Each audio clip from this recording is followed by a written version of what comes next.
dari mahasiswa Fakultas Hukum ini sudah pernah mengunjungi websitenya perpustakaan? Berarti kalau belum itu belum tahu URL-nya apa ya?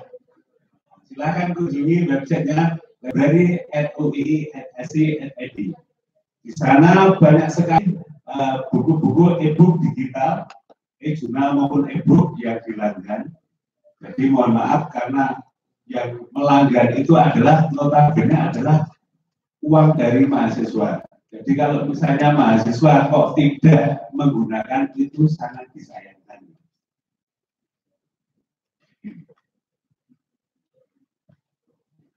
Di sana banyak sekali yang kita langgan, e-book maupun e-jurnal. Salah satunya adalah ScienceDirect, ProQuest, EBSCO, yang khusus untuk hukum Westlaw. Sudah pernah melanggar, sudah pernah membaca Westlaw? Nah, silakan dibaca. Oh, cuma dosen ya yang membaca Westlaw. Karena nanti kalau misalnya keterpakaiannya tidak tinggi ya, akhirnya ya tidak akan melanggar lagi. Karena apa? Westlaw dan sebagainya itu sangat mahal ya. Jadi kalau misalnya tidak optimal pemakaiannya, ya mohon maaf ya. Seperti contohnya ScienceDirect. ScienceDirect itu sendiri langganan per tahunnya itu sampai 3 miliar. Satu e-jurnal dahsyat. Yang banyak sekali. Demikian, jadi saya cuma memohon untuk supaya mahasiswa juga digiring menggunakan e-jurnal maupun e-book yang sudah kita langgan. Karena yang punya mahasiswa adalah Bapak dosen ya, mungkin menggiringnya dengan memberi tugas mengakses Westlaw, e-jurnal dan sebagainya yang sudah kita adakan Pak Wiralanya. Cuma cukup klik aja di gadget mahasiswa kan sudah ada di situ. library@ui.ac.id. Insya Allah ada semua di situ informasi. Terima kasih tambahan dari saya. Assalamualaikum warahmatullahi wabarakatuh. Waalaikumsalam warahmatullahi wabarakatuh. Terima kasih sekali Bapak atas informasinya. Ternyata untuk Westlaw mahasiswa masih belum banyak ya yang mengakses, bahkan mungkin untuk dosen belum semuanya ya Pak ya, padahal berbayarnya lumayan mahal seperti itu. Baik, dari Bapak Ibu apakah ada yang akan bertanya lagi? Ya, Bapak Saifuddin, kemudian ada mahasiswa lagi? Oh, baik, boleh, MC boleh, it's okay. Ya, silahkan Bapak Saifuddin. Ya, terima kasih Bu Ratna. Saya terketuk dengan informasi yang disampaikan oleh bagian perpustakaan bahwa pendek berdiri sama pendek bahwa ternyata perpustakaan kita itu sangat luas dalam penelenggaraan berbagai informasi jurnal, termasuk yang saya tahu dari awal itu Westlaw. Itu dulu punya sejarah panjang. Saya waktu itu pernah menangani fakultas tahun-tahun 2010-2014. Awal-awal 2010 saya cek Westlaw betul yang disampaikan oleh Pak Semar dari perusahaan Pak Joko. Nah, itu langganan untuk Westlaw mahal sekali. Saya cek ternyata yang memanfaatkan tidak lebih dari 5 jari atau apa, kemudian saya cut. Tetapi begitu saya cut, beberapa orang lewat fakultas berjuang untuk menarik masuk lagi ke langganan jurnal itu. Nah, sekarang alhamdulillah persoalan itu sudah diambil alih oleh perpustakaan pusat. Saya tidak tahu sekarang langganannya berapa. Dulu aja sudah tahun 2010 itu 15 jutaan atau berapa per bulan. Berarti kalau 1 tahun bisa sekitar 100 lebih mahal. Nah, oleh karena itulah mumpung di sini ada Pak Aun Rohim, Pak Aun siapa namanya? Pak Aun dulu. Abdurrahman Aun. Nah, Abdurrahman Aun. Barangkali forum ini bisalah untuk coba mempraktekkan membuka link Westlaw sehingga mahasiswa hukum kita tidak kuper. Karena Westlaw itu setahu saya menjadi acuan dari berbagai perguruan tinggi hukum yang lainnya, termasuk bisa jadi perguruan tinggi hukum di berbagai negara.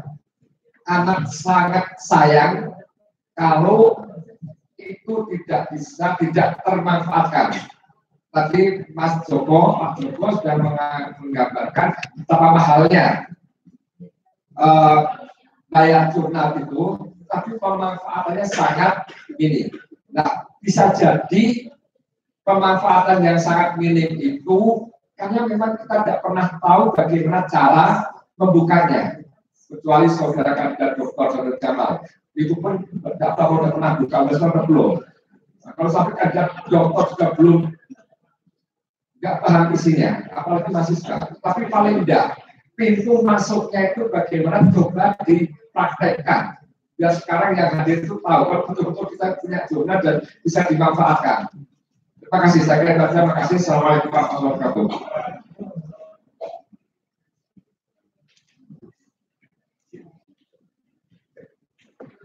Yes.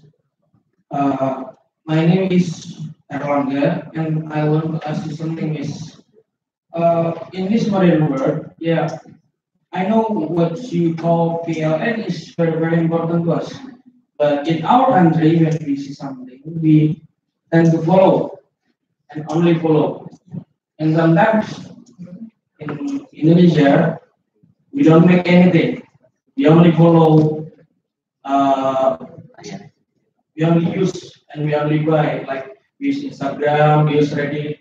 And then the money we work, the money goes to the corporate, and then the use of using something when we only become something so little, and the world doesn't even see us. That I want us that, and what I mean is when we are kids to be a follower, we don't never be a generation of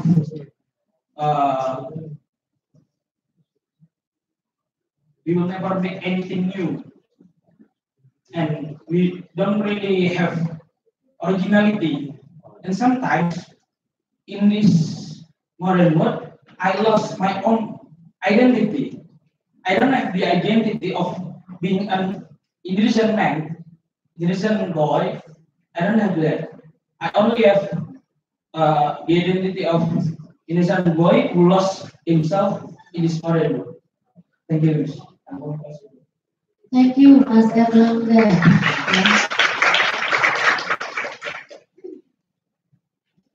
Silakan, Bapak. I'm coming back. I don't have to stay way up there so separate from you. And because they can still hear me. Terima kasih.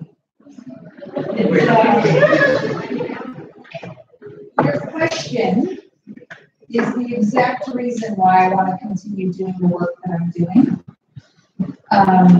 And so I was saying a little bit at dinner last night that when I told my family that I was coming to Indonesia, you know, I'm from the US, and what do we know about Indonesia? And I'll be very frank, like I said last night, in the US, we are taught that, especially somebody who looks like me, is taught to be afraid of brown people, right? Doesn't matter where they come from. And what I have learned, if you go back to my story about Eve, yeah, she's a girl from Hawaii who used video games, but she was able to find community and she was able to make something. She was less, she didn't just take, she didn't just follow.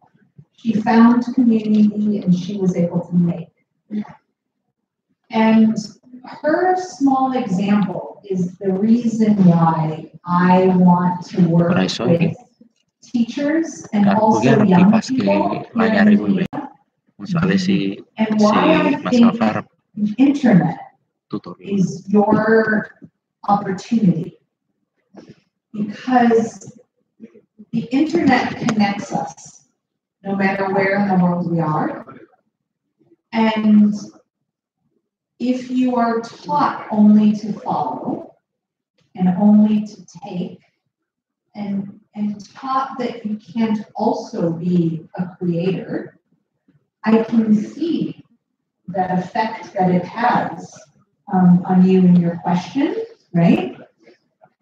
But the beauty of these internet tools and the way, especially in Web 2.0, Web 3.0, being so much more user-friendly, is that you can be a creator.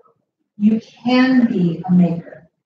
You can brand yourself. You can let the world know who you, as an Indonesian man, are, an Indonesian boy, and you, as Indonesia, I think, have an opportunity to teach people. You don't need the bule to go back to America and tell the stories of you.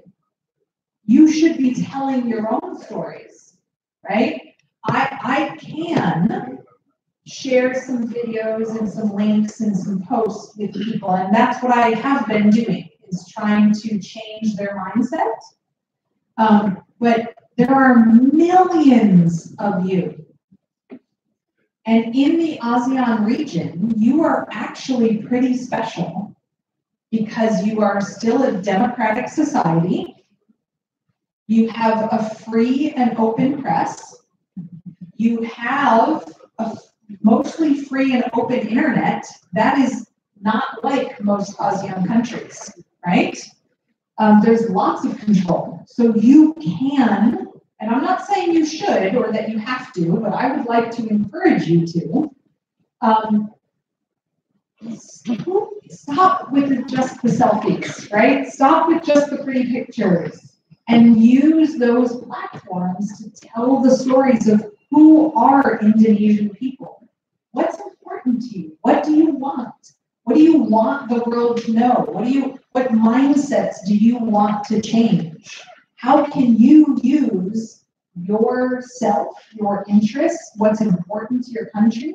And I forgot your questions. I got all caught up in the passion of answering. But there was something that you said where you were saying something about not being unique or not being special or something like that here in Indonesia.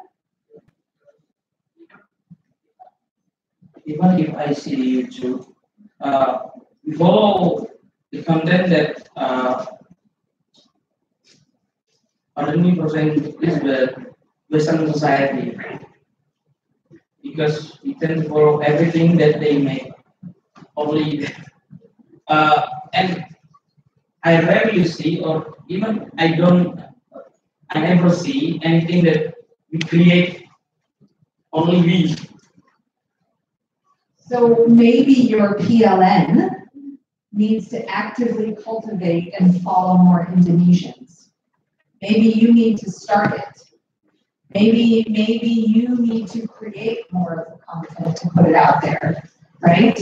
And what we teach in the US, and it's not perfect, what we teach the young children about digital literacy is that they have to be responsible for who they follow. You know, we had a horrible election in 2016, and lots of people got very surprised by the election outcomes.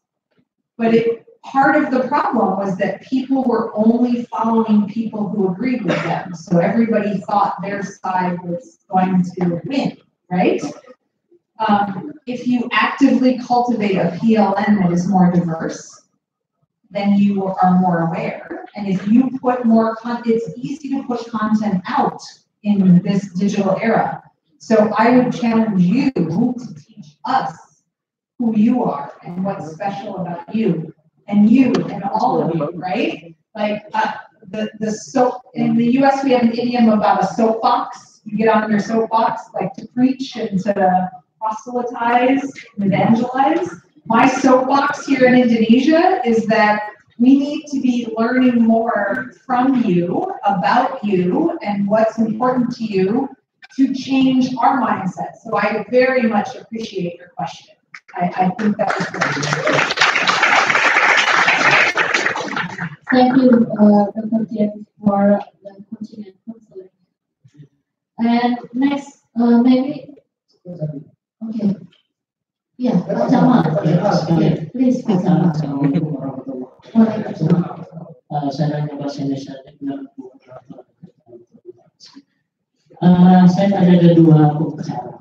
Menarik tadi bicara tentang digital literasi. Saya pernah membaca satu tulisan, tapi saya nggak lupa. Tulisan itu intinya mengatakan begini, bahwa perkembangan teknologi yang sedemikian cepat itu justru memberikan dampak negatif terhadap sebuah bangsa yang minat bacanya itu belum tercipta. Sehingga kalau tadi disampaikan oleh Pak Dodi, dengan perkembangan teknologi, berbagai literatur dengan mudah bisa kita akses, yang terjadi pada akhirnya adalah copy paste. Jadi penelitian itu menyimpulkan bahwa perkembangan teknologi itu akan bagus dan akan semakin positif ketika sebuah masyarakat itu budaya bacanya sudah tercipta.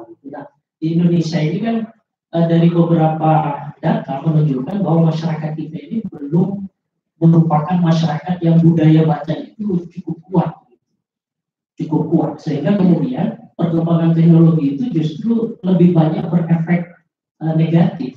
Tadi kalau disampaikan media sosial itu ternyata kan lumayan banyak positifnya untuk membangun membranding kita, ya kan, untuk mengenalkan siapa kita dan lain sebagainya. Tapi kebanyakan yang saya lihat dan mungkin yang saya alami itu ketika kita bersosial media itu justru untuk hal-hal yang tidak penting.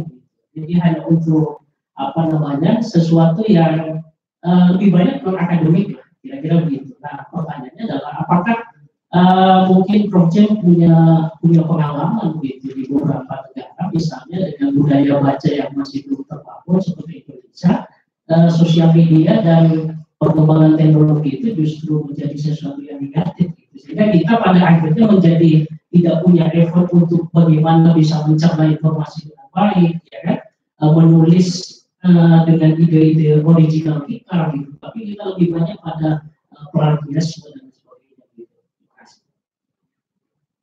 Oke, terima kasih Pak Jamal. So, Dr. James, here we have our lecturer, Pak Jamal. Pak Jamal is a doctoral student, doctoral candidate right now. He is asking whether you have any experience to solve the problem that in Indonesia, the culture to read and to learn through book is quite little. So different from America, different from Europe. By the growing of social media and technology and internet, it makes the habit of our community to read becoming less and less, and then it impacts to the students in here or our society in Indonesia.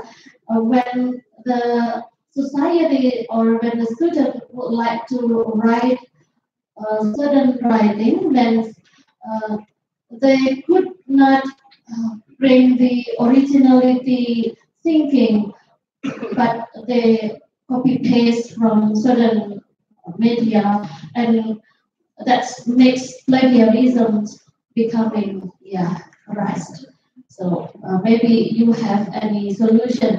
What should we do by this condition?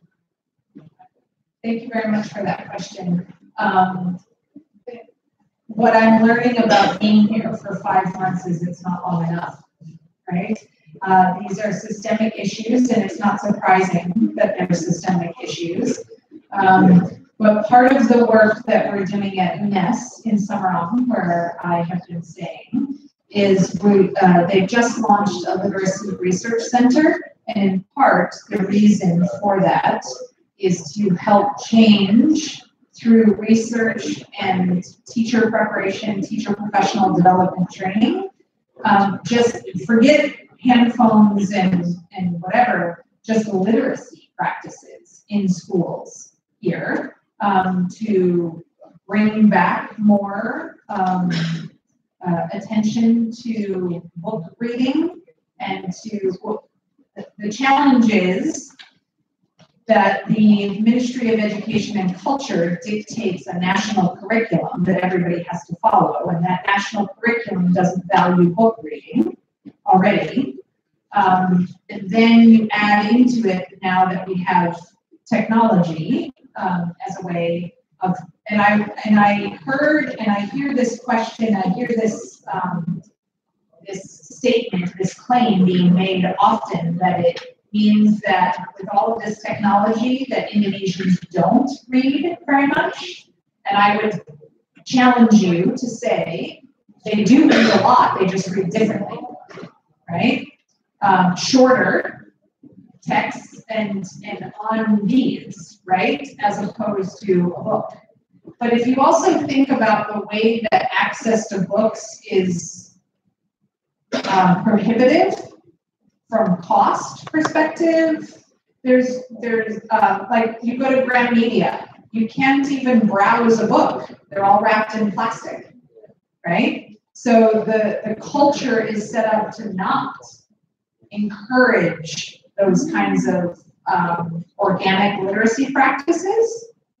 So parents can contribute that way. So if you are not only a lecturer, but also a parent, you can start with those kinds of things. Schools, it's why I realized that this is not going to be my only trip to Indonesia. There's a lot of work to be done here at the Ministry of Education, in schools, with parents. So through the UNES Literacy Research Center, we're going to try to do some collaborative research, and they're encouraging me to write for the Jakarta Post to try to get some of these messages out beyond just these talks. Because I think it is a challenge, and there are opportunities here to change education, to change mindsets, to encourage people, again, to use the affordances of a device like this for what it is good for, to not fall victim to just the myths about it. But there's a lot of work. I have some experience, but there's a lot of work. So I'll be back. Thank you. And yeah. Okay, Pak would like to add. Mungkin menurut pendapat saya, kalau memang dijumpai bahwa minat baca rendah itu kemudian untuk menggunakan media internet dikhawatirkan akan berdampak kepada penggunaan yang negatif. Menurut saya itu problemnya adalah di attitude, ya, perilaku. Dan sebenarnya digital literasi itu sebenarnya yang berlaku di Indonesia menurut saya adalah tidak bisa menjustifikasi bahwa budaya baca masyarakat kita rendah, karena sebenarnya di digital literasi itu juga ada pola membaca. Bedanya kalau yang baca buku itu kan monoton, baris narasi baca. Tapi kalau di digital literasi, bayangkan kita misal akses YouTube, ya, itu juga ada bacanya. Bacanya adalah mungkin baca komennya, mungkin baca, nah ini polanya berbeda. Sehingga kalau dikoordinasikan sebenarnya budaya baca yang tadi dibilang tidak membudaya atau masih rendah, itu dengan adanya media digital harusnya meningkatkan budaya baca itu, tapi dalam konteks yang lebih luas, bukan baca buku saja. Nah, kembali lagi tadi kalau sudah melek digital literasi, lalu perlu memang mekanisme untuk menjaga attitude tadi, bagaimana menggunakannya, ethical appropriate usage dari media digital, baik itu untuk kepentingan pribadi, kepentingan riset, ataupun kepentingan lainnya. Kalau digitalnya sendiri, kalau mesinnya sendiri kan itu bebas nilai. Jadi nggak bisa diklaim, tidak bisa dipersalahkan, tidak bisa kita hentikan, kita tolak, mereka masuk ke kita atau mereka berinteraksi dengan kita, tidak. Tetapi polanya mungkin menurut saya adalah model pengawasan ya, multi sektor, multi stakeholder, parent, lecturer, government juga, karena Menkominfo, Mendikbud, kemudian juga bisa berperan di situ.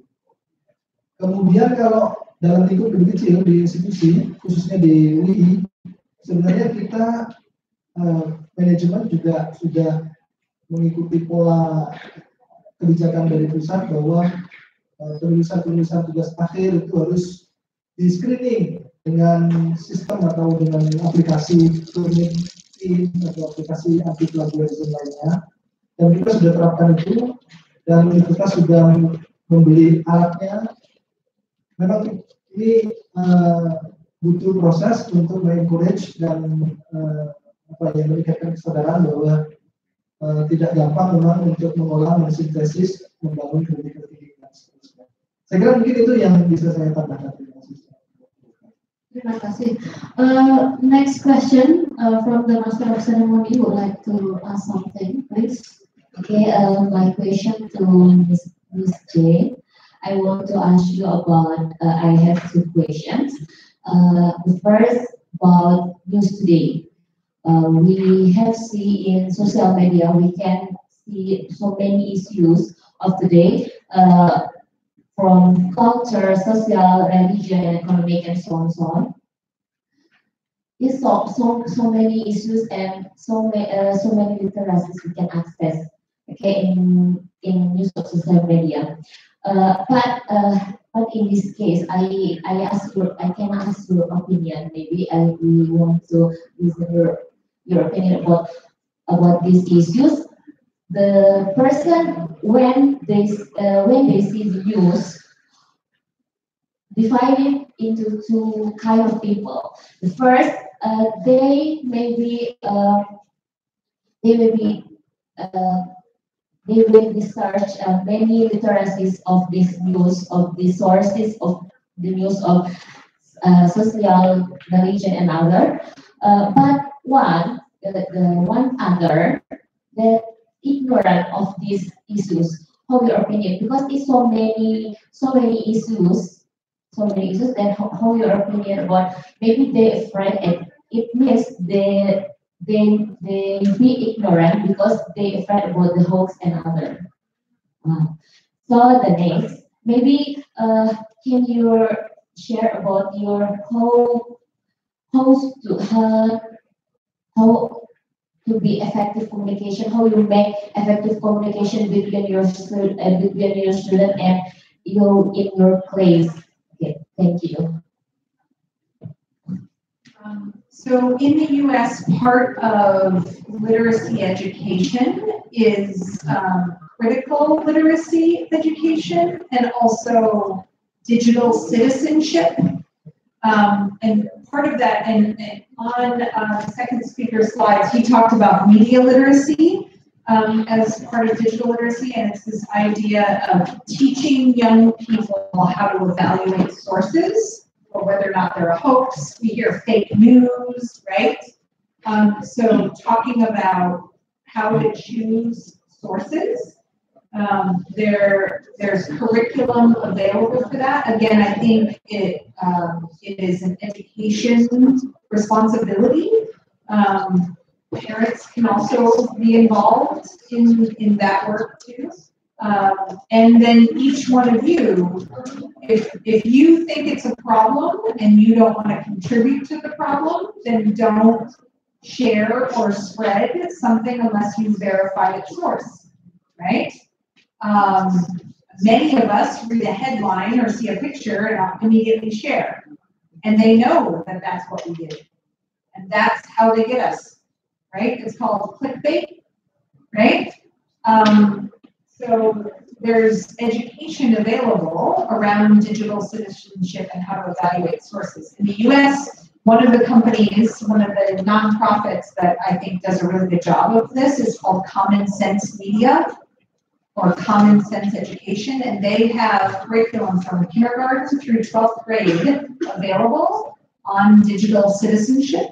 And going back to what his slides said about what digital literacy is, some of it is also identity and branding.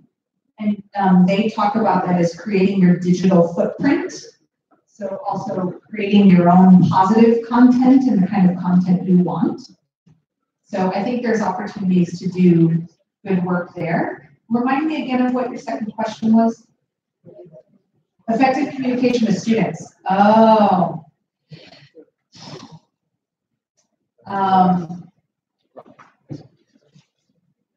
So you saw a little glimpse of it, for example, when that young man asked me the question. I, a while ago, decided that I was going to be a human no matter where I was. So I understand respect and formality and boundaries, but I'm a human, he's a human, my students are human, I want my students to see me as a human. I try not to be superhuman or different. I try to stay connected to humanity in all of my communication. So I think my students realize that, like as I give feedback, there's ways to correct without dehumanizing them, without making them feel crappy about themselves. Human connection is very important to me. So that's probably the best way I can answer your question. But to that point, I'm never a Facebook friend with a student.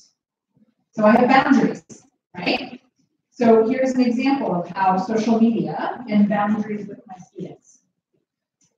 I am an advisor to doctoral students and doctoral candidates, right? And they're working really hard on their dissertations, and I'm working really hard to read the drafts and give them feedback. And sometimes they take breaks and go to the movies, and sometimes I take vacations and go to Thailand and Cambodia, right? Which is where I just came from. I don't want to know what they're doing when I think they should be working on their dissertation. I don't want them to know what I'm doing when they think I should be reading their drafts. But on the day of their dissertation defense, I friend all of my students on Facebook so that when they defend, and we take picture, we do it in the US too, it's not just in Indonesia today. So we take picture, and then I can be their friend after the fact. So there's a difference between being human and keeping the boundaries between our roles, right, and professional, right? So they can see certain public-facing platforms, but we are not Facebook friends. Privacy. In some ways, or boundaries, right? Like respecting of boundaries. So my students don't have my cell phone number, also, right? But we don't use WhatsApp in the US, right? We use email. Yeah. So thanks for the question. I hope that answered. Okay, and then the last, before the next question, I would like to ask Pak Abdurrahman to show us how to access our online journal, Westlaw. Please, Pak Abdurrahman. Terima kasih Bu. Saya pikir, jadi dengan fokusnya sebenarnya workshop ini kan ada prakteknya. Tapi ini prakteknya praktek general. Kalau praktek lebih deep, lebih dalam, biasanya perpus punya forum sendiri ya, workshop khusus untuk penelusuran. Baik, pertama teman-teman sekalian, ya, khusus untuk teman-teman mahasiswa yang sama sekali tidak merespon belum pernah, silakan Anda buka link library.uip.ac.id, ya. Di sini sumbernya. Sekarang itu dibuat semudah mungkin untuk mengakses. Sepanjang teman-teman semua berada di lingkungan UI, di mana di profile akan koneksi UI, WiFi UI, ya, maka Anda tinggal masuk ke library UI, lalu scroll ke bawah, ya. Dan di sini sudah ada logo, ya, logo ini logo online access untuk database jurnal. Tadi disampaikan ada Sundirect, ProQuest, F2, Weslo, Distro, dan seterusnya. Ini platform digital online jurnal database yang berbayar pada prinsipnya. Artinya, informasi artikel yang dibuat oleh platform ini tidak bisa secara bebas diakses melalui jaringan koneksi internet apapun, ataupun jaringan koneksi internet yang kita punya. Saya pakai Telkomsel, Anda pakai Excel, Anda pakai apa? Kalau sudah masuk ke sini, Anda nggak berlangganan, nggak bisa akses. Anda hanya cuma bisa lihat abstraksinya saja. Nah, oleh universitas, ya, kita semua difasilitasi supaya bisa akses gratis, ya. Dengan cara apa? Setiap tahun tadi berbayar langganan, universitas bayarin semua masing-masing ini miliaran ya. Jadi dari uang teman-teman masuk. Jadi sangat sayang sekali. Nah, caranya bagaimana setelah kita lihat ini? Tinggal diklik aja. Sekarang itu udah gampang banget, tinggal diklik. Syaratnya tadi ya, harus terkonek Wi-Fi-nya UI ya, di mana di kampus Kaluran ya. Kalau enggak, ya nggak bisa. Pasti enggak nanti. Ya, nanti saya jelaskan VPN-nya. Nah, sekarang kan posisi kita di lingkungan UI. Kita klik Weslo. Nah, kita tunggu aja. Memang loadingnya agak kadang-kadang ada menunggu loading beberapa detik. Nah, kalau sudah di sini, ini nanti fasenya bisa kupas tuntas jeruan Weslo. Kita buat Pak Rudi ini bisa difasilitasi teman-teman mahasiswa, bisa diberikan fasilitas forum khusus kupas tuntas isi atau bagaimana cara mencari artikel di Weslo. Nah, kalau sudah seperti ini udah masuk nih, ya, tinggal kasih kata kunci aja. Kita mau cari artikel apa? Kalau mau general, contoh saja ya, human rights misalnya. Ya, ini kalau sudah sampai kayak gini, ini polanya sama seperti pola kalau kita search di Google. Nah, kurang lebih begitu, hampir sama. Human rights. Ya. Nah, lalu kemudian nanti akan dihasilkan banyak banget hasil penelusuran tentang human rights. Nah, sebelah kiri, ya, sebelah kiri saya nih di sini, ini kategorisasi, ya. Coba kita lihat ini hasilnya ada banyak banget, ada hasilnya 55.457 artikel yang relevan dengan kata human rights, ya. Nah, artikelnya ini ada yang artikel disajikan hasilnya memuat artikel kata human rights bersamaan, ada yang human saja, ada yang right saja, ada yang banyak. Nah, nanti ada polanya sendiri bagaimana caranya dua kata atau lebih itu bisa di search dan dihasilkan akan membuat kata itu saja, 2 atau 3 kata itu saja, tidak terpisah-pisah. Lalu kemudian di sini ada klasifikasi, ada secondary sources, ini biasanya dari jurnal-jurnal, ya. Kita tahu kan ada bahan hukum sekunder, ada bahan hukum primer dan seterusnya. Kemudian ada regulasi, ada putusan-putusan pengadilan. Nah, ini kategori-kategori itu bisa kita filter di sebelah kiri. Nanti itu akan mengecilkan hasilnya. Misalnya kalau kita contoh ya, secondary ya, tadi 55.000 ya, nah, kita klik secondary, jadinya berapa? 10.000 kalau nggak salah. Karena sudah ada tulisan di situ 10.000. Ya. Nah, ini tidak akan mungkin kita bisa akses kalau kita pakai koneksi di luar UI. Nah, caranya bagaimana nih contoh tadi? 10.000 ya, 10.000 artikel yang memuat kata human rights yang dihasilkan atau yang disediakan oleh Weslo, ya. Nah, nanti tinggal satu-satu kita downloadin atau kita baca abstraknya gitu ya. Lalu yang relevan baru kita download. Gratis kalau kemarin. Cara downloadnya kita klik di sini, ya. Dia bisa by email ya, sending email ya.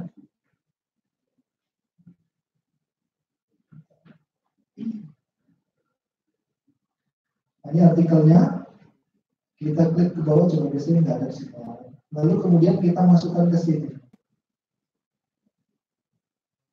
Nah, diklik kode atau icon print, itu ada print kalau kita mau langsung print atau klik download saja. Nah, nanti di sini ada ada notifikasi pilihan. What kind of file do you want to be downloaded? RTF, Word, MS Word, PDF atau Water file. Jadi dia pilih di sini. Kemudian di sini ada notifikasi juga only pages with terms. Jadi hanya mendownload saja halaman-halaman yang ada kata yang Anda masukkan tadi, ya.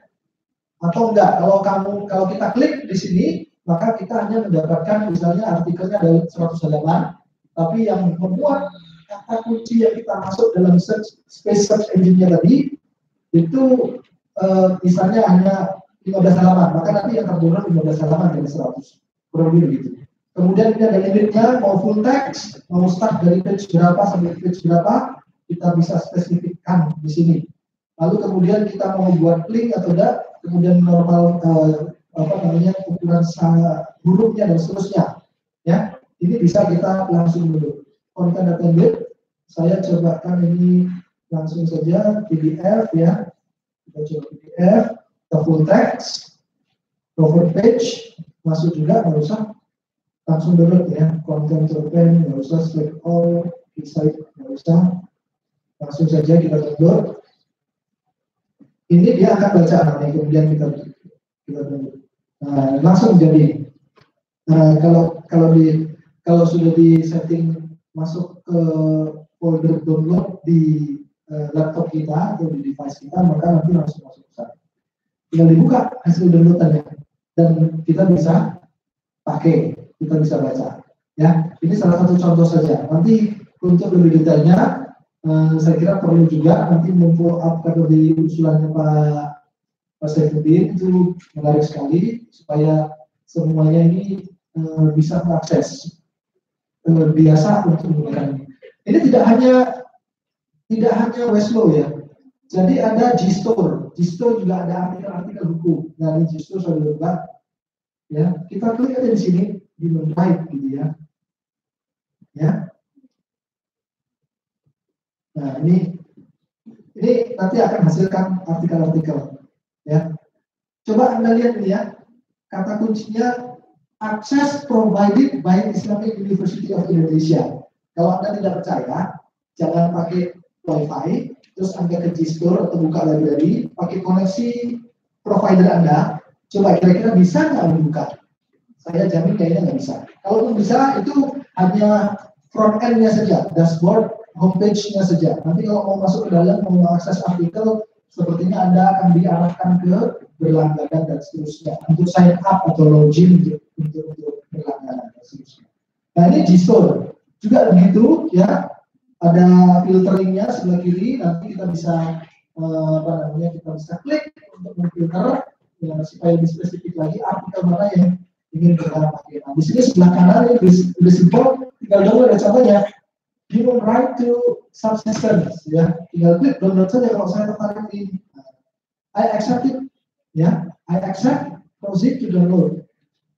Terus download, ya kita tinggal tunggu saja, ya, hasilnya. Ini langsung di delivery ke new pages, ya, new page. Nah, di sini kita biasanya belum tersimpan, kita download sendiri di sini, biasanya, ya, kalau dia. Nah, ini artikelnya sudah. Artikel utuhnya, jadi kita bisa pakai, ya. Juga dengan sign direct, nah ini juga begitu, ya. Brought to you by Universitas Islam Indonesia, berarti ini sudah bisa kita akses. Tapi menurut saya Pak Joko, ada beberapa artikel yang memang limited, ya. Jadi ada beberapa artikel yang memang kita berlangganan, tapi kita tidak spesifik untuk artikel itu.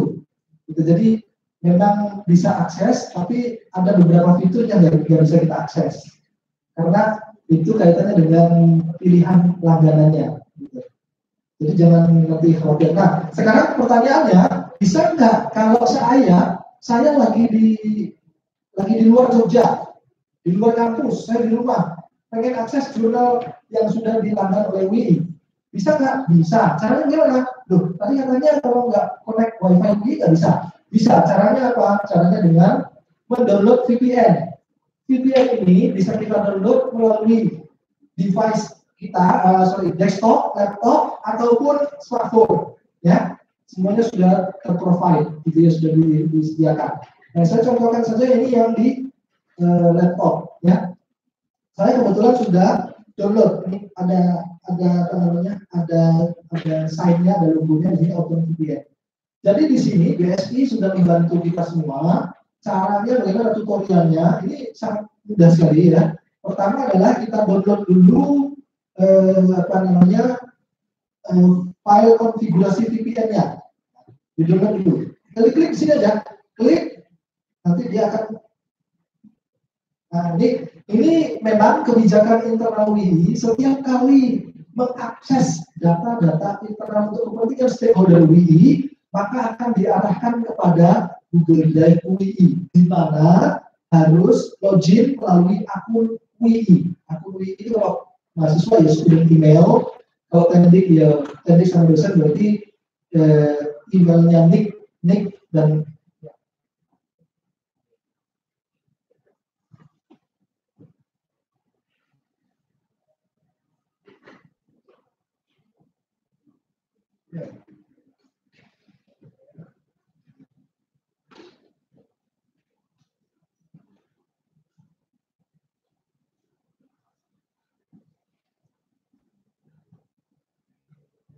Nah, jadi langsung ini diarahkan ke sini, kita tinggal download saja, no review available, nggak masalah, tinggal download. Nanti kan terdownload, setelah download, nah itu kan sudah download nih. Setelah download, yang harus dilakukan apa? Yang harus dilakukan adalah kita download softwarenya untuk kita tanam, untuk kita pasang di device kita. Nah, ini kan sudah download. Lalu kita masuk ke unduh perangkat lunak VPN-nya, softwarenya kita unduh. Tinggal tergantung, ini sudah disediakan masing-masing. Kalau kita pakai Windows, ya kita klik di sini. Kalau pakai Mac, kita klik di sini. Kalau kita pakai handphone Android, tinggal klik di sini. Anda akses bsi.ui.edu bisa. Tinggal klik di sini, saya pakai Windows, ya. Lalu nanti akan diarahkan ke linknya, servernya VPN. Ya. Nah, di sini sudah dibukakan versi yang paling akhir, yang terakhir, ya. Versi 2019-1031. Tinggal di-download di sini saja. Nih. Kita tinggal pilih di sini nih. Mau Windows 10, server dan segala macam. Tinggal diklik di sini. Nah, klik pada bawah, VPN, ya. Nanti kita download lagi. Langsung download aplikasinya, ya. Nanti kalau sudah download kita pasangkan. Ini kita run. Nih, kita run, kita open. Tapi karena saya sudah download, nanti dia saya nanti praktekkan yang sudah terdownload. Setelah nanti kita run, ya, itu nggak usah atau jangan dibuka dulu. Jangan dibuka aplikasinya yang sudah kita download, yang sudah kita pasang di device kita. Lalu apa yang harus kita lakukan? Yang harus dilakukan adalah pastikan Anda telah menginstal software, lalu kemudian mengcopy paste konfigurasi VPN. Ya, ini yang VPN yang tadi konfigurasinya ke folder C program file open VPN konfigurasi. Berarti kita masuk ke Windows Explorer, ke ke batang tubuhnya Windows, ya, ke isinya, dan kita ke folder C program file. Ini kan rumahnya Windows. Program file, kita cari VPN, mana VPN, open VPN, nah ini open VPN. Lalu tadi perintahnya pastekan di konfigurasi, nah, folder konfigurasi tadi, pastekan di sini. Pastikan nanti kode VPN, konfigurasi VPN yang kita download di awal sudah di copy pastekan di sini. Kalau sudah dimasukkan di situ, nanti baru di run, di open aplikasinya. Nah, kalau di open nanti seperti ini. Nah, ini. Karena saya sudah pasang, nanti dia akan minta akun, ya, akun bisnis kita. Kita masukkan aja student ID ataupun etika.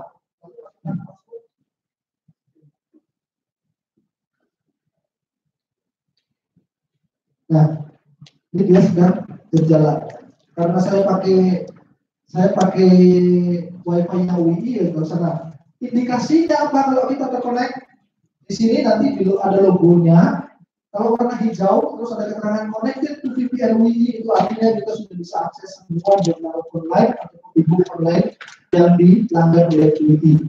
Dimanapun, nggak hanya di kampus WiFi. Jadi itu deh, sederhananya penjelasan bagaimana mengaksesnya.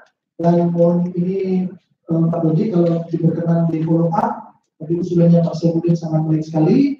Kapan nanti kita punya sesi khusus untuk memfasilitasi workshop khusus untuk bagaimana mengakses jurnal-jurnal yang sudah dilakukan. Bisa bekerja sama dengan library ya Pak ya. Saya kira library juga akan memfasilitasi. Demikian yang bisa saya sampaikan, kurang lebihnya mohon maaf. Assalamualaikum warahmatullahi wabarakatuh. Bapak Ibu dan teman-teman mahasiswa masih ada 15 menit. Apakah ada yang mau ditanyakan lagi kepada dua pembicara kita? Cukup? Oke, jika cukup, baik. Maka mari kita akhiri workshop pada kesempatan kali ini dengan hamdalah bersama-sama. Alhamdulillahirrahmanirrahim. I think that this workshop will give a lot of benefit to all of us. And last, let's give a big round of applause to all of them.